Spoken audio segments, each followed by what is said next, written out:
All right, so we're here today with Iryna Kotsko. How are you doing today? Good. How are you? Doing well.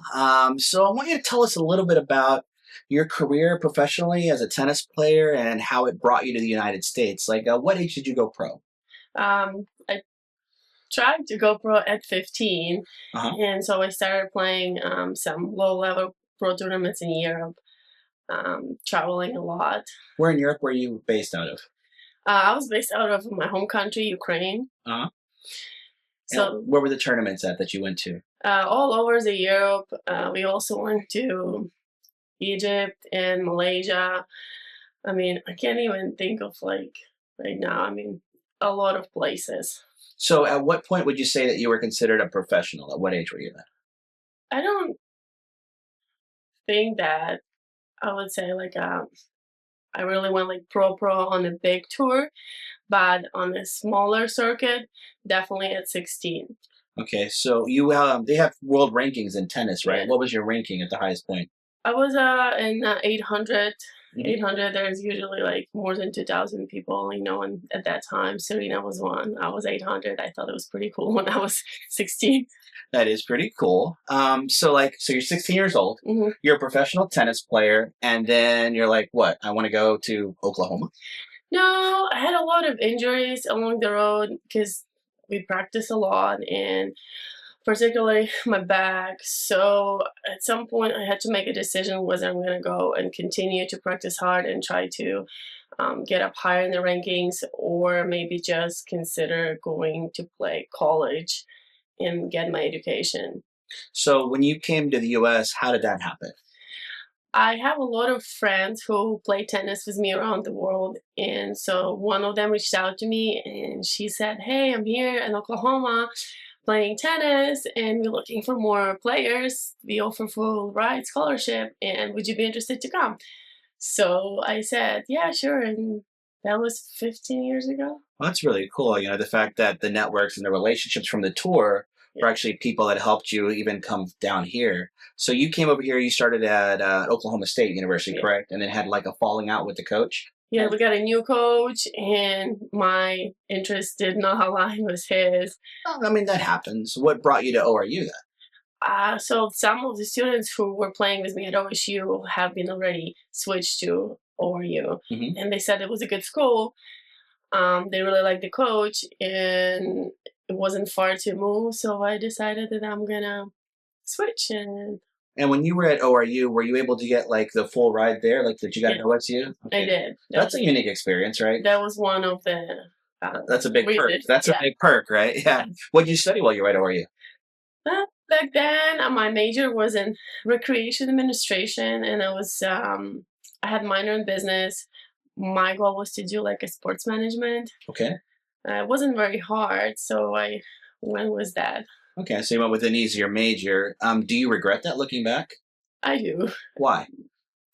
because it was easier then, and 10 years down the road, I realized that I want to do something else, and so I had to go and spend my own money to get a different degree. Yeah. What's that like when you're actually putting your own pocket into it? It's different, right? It is different. You're like you get a free degree, and you're like, oh, let me do something easy. You're like, let me get something hard, and you're like, now I have to actually pay for it. Yeah, but at that time, I also didn't know what I want to do exactly. I didn't have any callings, so I just stuck with something that I thought I'm interested in since I was already in sports. And And you stayed as a tennis pro throughout that time while you're studying. yes, for How many years? I was a tennis pro for 10 years, and I still occasionally teach a couple hours a week to my old lessons. But the second degree, it was an associate's, and it took me about 2 years. But then the previous years, I would take a class here and there just to kind of catch up with my science.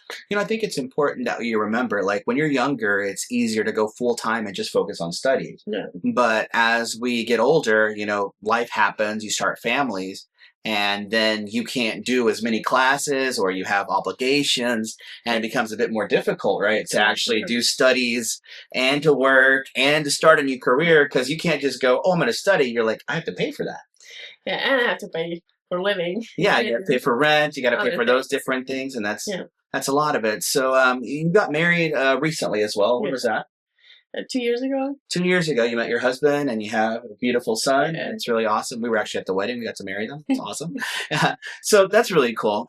I guess the biggest thing I would say is, do you think the 4-year education is still worth it to people today? Because like when you and I were in school, it was like $20,000 a year, and now like I know at ORU specifically, it's like $40,000 a year. And you got a full ride, which is Yeah. awesome. So yeah, athletics, great.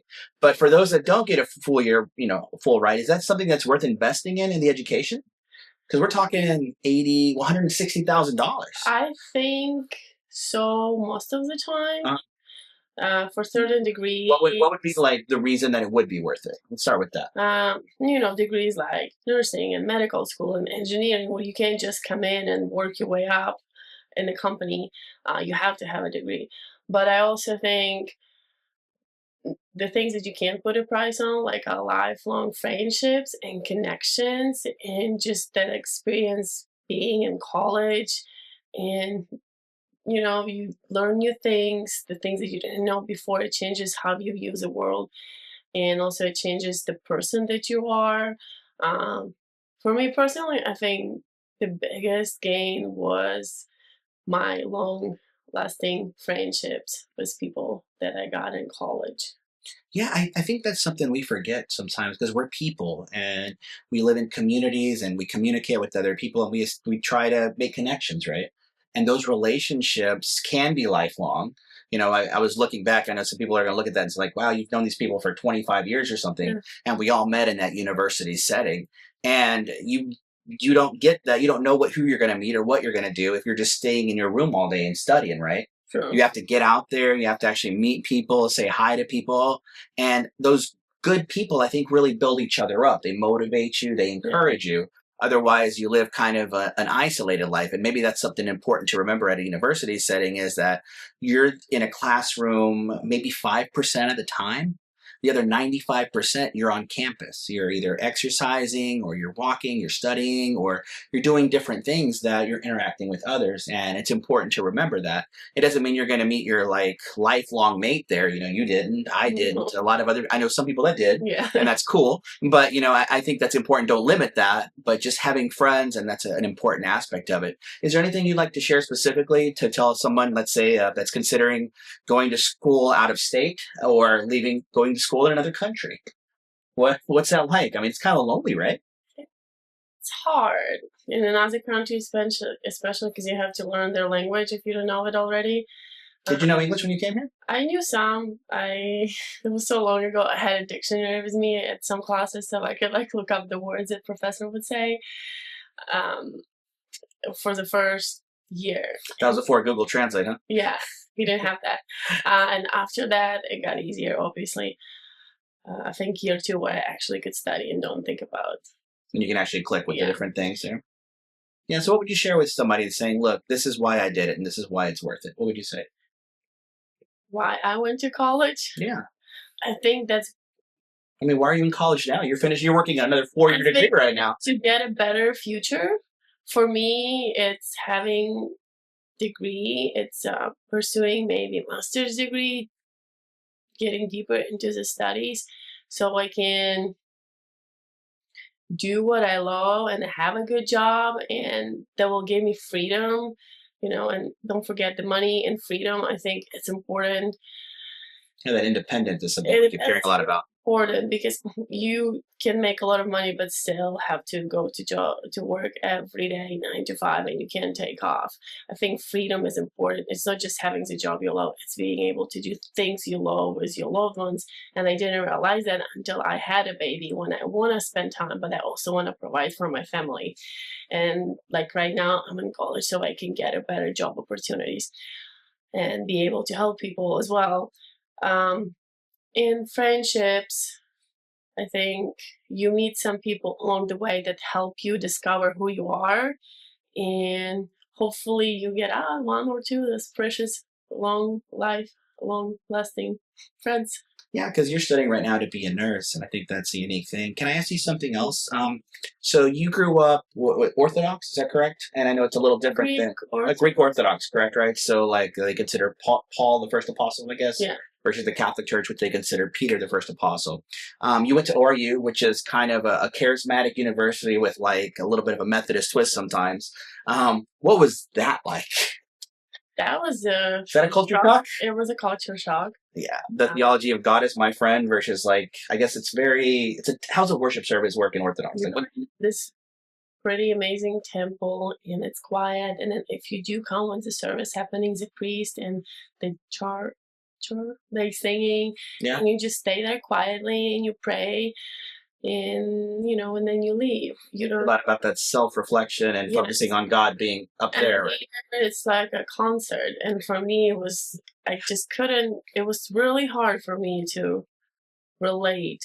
Hmm. Um, and even till this day, Yeah, it's different, right? I do like when they do the messages. I think Sure. that's the best part. That's something that, But the worship is very different for you, sure. But yeah, but the actual things being the taught, the thing stuff that do edify you, it's different. is hard, but the message and just having good people around you, and the rest is also you trying to contribute to something bigger. Of course. But yeah, that was a little shocking. I did like though at ORU that they non-denominational, so they accepted everybody, and they never really said, "Oh, your religion is wrong and ours right." So I think that's important that you didn't have to believe a certain way to be at ORU. They're like, we're international. We're the body of Christ. People actually reflect and pray differently. People worship differently, some with music, some without. But at the same time, it's the same God. And I think that's something that's really unifying. And it shows that all of these cultures, that we still have that same thing that we focus on. And like you were saying, the messages, when you're hearing a message maybe from a Greek Orthodox priest or from an evangelist or somebody preaching at ORU, you start to hear, they're preaching from the Bible, right? It's the same Bible. It may be in a different language. But, if you're reading from the letters of Paul, you're reading from the letters of Paul. And I think that's something that really unifies it. And I think that's really cool that you're there. Thanks for the time. I really appreciate you taking the time. I know we're here for homecoming and we wanted to get to as many people as we can, but I really do appreciate you sharing that with us. Thank you. Thank you.